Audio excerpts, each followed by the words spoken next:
Hello students, welcome to my channel. तो आज मैं आप सभी को इस वीडियो में √3 को नंबर लाइन पर लोकेट करना सिखाऊंगी। तो बेटा मैं आपको बहुत आसान तरीके से समझाने वाली हूँ, तो प्लीज आपने वीडियो को लास्ट तक जरूर देखना है ताकि आपको अच्छे से समझ आ जाए। ठीक है, तो देखिए हमें यहाँ पर √3 को नंबर लाइन पर लोकेट करना है। तो जब भी आपको कोई भी इरेशनल नंबर लोकेट करने के लिए आ जाए नंबर लाइन पर, तो आपने पाइथागोरस थ्योरम का यूज करना है। ठीक है, अब हमें पता है कि जो पाइथागोरस थ्योरम है वो राइट एंगल ट्राइंगल पर अप्लाई होती है। ठीक, तो पाइथागोरस थ्योरम हमारी क्या होती है? Hypotenuse square is equal to base square plus perpendicular square. तो यहां पर देखिए आपको √3 को लोकेट करना है नंबर लाइन पर। तो जिस भी नंबर को लोकेट करना होगा ना नंबर लाइन पर, वो आपका क्या होगा? हाइपोटेन्यूज होगा बेटा। ठीक है, तो यहां पर देखिए आपको हाइपोटेन्यूज पता लग गई कि हाइपोटेन्यूज क्या है मेरी? √3 है। अब बेस और परपेंडिकुलर क्या होगा √3 के अकॉर्डिंग, वो आपको पता लगानी है। ठीक है, तो वो आप यहीं से पता लगाओगे। तो देखिए यहां पर आपका ये फॉर्मूला है। तो यहां पर हाइपोटेन्यूज हमें सिर्फ पता है, तो हाइपोटेन्यूज का फॉर्मूला क्या हो जाएगा? स्क्वायर इस साइड चला जाएगा तो रूट बन जाएगा। तो हाइपोटेन्यूज किसके इक्वल हो जाएगा? Under root base square plus perpendicular square. ठीक है, अब हाइपोटेन्यूज आपको सिर्फ पता है कितना है? √3 है। अब √3 को आप क्या लिख सकते हो? √3 को हम लिख सकते हैं अंडर रूट 2 + 1। ठीक है, ये लिख सकते हैं। अब इसको हम इस फॉर्म में लिखेंगे। ठीक है, इसको हम इस फॉर्म में कैसे लिखेंगे? देखिए कैसे लिख सकते हैं। तो ये √3 तो as it is equal to under root base square होना चाहिए। तो 2 को आप कैसे लिखोगे? 2 को हम इस तरीके से लिख सकते हैं √2 का स्क्वायर प्लस 1 को लिख सकते हैं 1 का स्क्वायर। तो यहां पर √2 मेरा क्या हो जाएगा? बेस हो जाएगा, और 1 मेरा क्या हो जाएगा? परपेंडिकुलर हो जाएगा बेटा। ठीक है, √2 आपका बेस हो जाएगा, 1 आपका परपेंडिकुलर हो जाएगा। पता लग गया ना आपको? बेस और परपेंडिकुलर। √3 तो आपको मालूम ही है क्या है? हाइपोटेन्यूज है। अब इस फिगर को ध्यान में रखते हुए हम यहाँ पर √3 को लोकेट करेंगे नंबर लाइन पर। ठीक है, तो सबसे पहले आपको क्या चाहिए होगा? बेस क्या चाहिए होगा? √2। ठीक है, बेस √2 चाहिए होगा मुझे।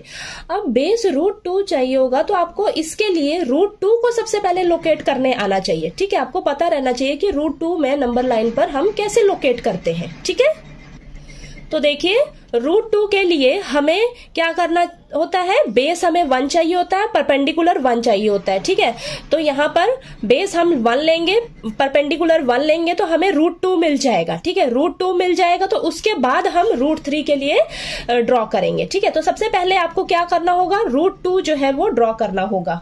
ठीक, तो चलिए करते हैं। तो यहां पर सबसे पहले हम क्या लेंगे? यहां पर देखिए हम लेंगे बेस। बेस क्या लेंगे? 1 यूनिट लेंगे। ठीक है, तो बेस हम 1 यूनिट लेंगे बेटा। ठीक, अब हम परपेंडिकुलर कितना लेंगे? 1 यूनिट लेंगे। ठीक है, तो उसके लिए सबसे पहले आपने स्ट्रेट लाइन ड्रॉ कर लेनी है। ठीक है, तो यहां पर मैं ये 90 डिग्री है हमारा। ठीक है, तो सबसे पहले आपने एक स्ट्रेट लाइन ड्रॉ कर लेनी है। तो ये मैंने स्ट्रेट लाइन ड्रॉ कर ली।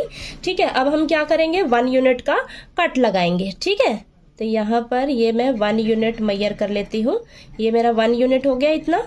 यहाँ पर देखिए ये मेरा 1 यूनिट जो है ना, मेरा 3 सेंटीमीटर के बराबर मैंने ले रखा है। ठीक है, तो ये मैंने 1 यूनिट का कट लगाया। तो ये बेस मेरा 1 यूनिट, परपेंडिकुलर भी मेरा 1 यूनिट।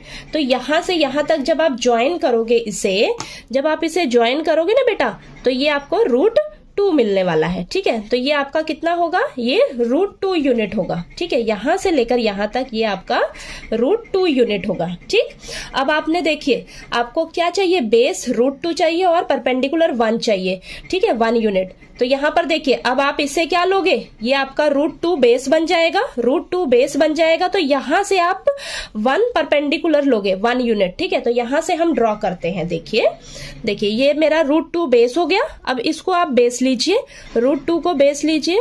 तो यहां से मैं अब सबसे पहले आपने ये 90 डिग्री के लिए एक स्ट्रेट लाइन ड्रॉ करनी है। ठीक है, स्ट्रेट लाइन ड्रॉ करनी है तभी उस पर 1 यूनिट का कट लगाना आप। ठीक है, तो देखिए यहां पर मैं स्ट्रेट लाइन ड्रॉ कर लेती हूँ। ये स्ट्रेट लाइन ड्रॉ कर ली। अब इसमें मैं 1 यूनिट का कट लगाऊंगी। क्यों? क्योंकि देखिए यहाँ पर मुझे परपेंडिकुलर कितना चाहिए? 1 यूनिट चाहिए। ठीक है, तो परपेंडिकुलर 1 यूनिट चाहिए। ये 1 यूनिट का कट लग गया। अब यहाँ पर आपने लिख देना है ये मेरा कितना है? 1 यूनिट है। ठीक है, ये 1 यूनिट है। ठीक है, अब यहां से लेकर यहां तक ज्वाइन कर लीजिए आप। ठीक है, ये ज्वाइन कर लीजिए। तो देखिए ये मैं ज्वाइन कर लेती हूँ। ये ज्वाइन कर लिया। ठीक है, तो ये आपका कितना है? ये आपका √3 है बेटा। ठीक है, ये आपका √3 यूनिट है। ठीक है, यहां से लेकर यहां तक √3 यूनिट है। देखिए ये आपका √2 हो गया। ठीक है, √2 बेस हो गया।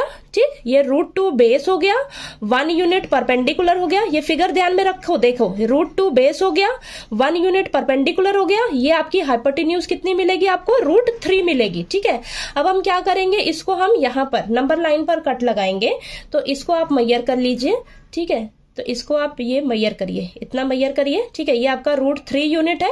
ठीक है, ये बेटा आपका √3 यूनिट है। ठीक, ये √3 यूनिट है। तो इसके अकॉर्डिंग हम अब नंबर लाइन पर कट लगाएंगे। ठीक है, तो यहां पर देखिए, यहां पर कट लगा है मेरा। तो ये मेरा कितना है, अब ये मेरा √3 यूनिट है। ये मेरा कितना है? √3 यूनिट है। ठीक है, ये पॉइंट ओके, यानी कि यहां से लेकर यहां तक आपका कितना है? √3 यूनिट है बेटा। ठीक है, समझ आया आपको ये हमने कैसे ड्रॉ किया है? ठीक है, तो देखिए बेटा, हमने √3 को नंबर लाइन पर लोकेट करके दिखा दिया। तो देखिए आपको ये समझ आ गया होगा अच्छे से। कहीं कोई डाउट आए आपको तो प्लीज आप मेरे से पूछ लीजिएगा। ठीक है, और अगर आपको वीडियो अच्छा लगे तो प्लीज वीडियो को लाइक कीजिए, शेयर कीजिए और ज्यादा से ज्यादा सब्सक्राइब कीजिएगा मेरे चैनल को। Thank you so much.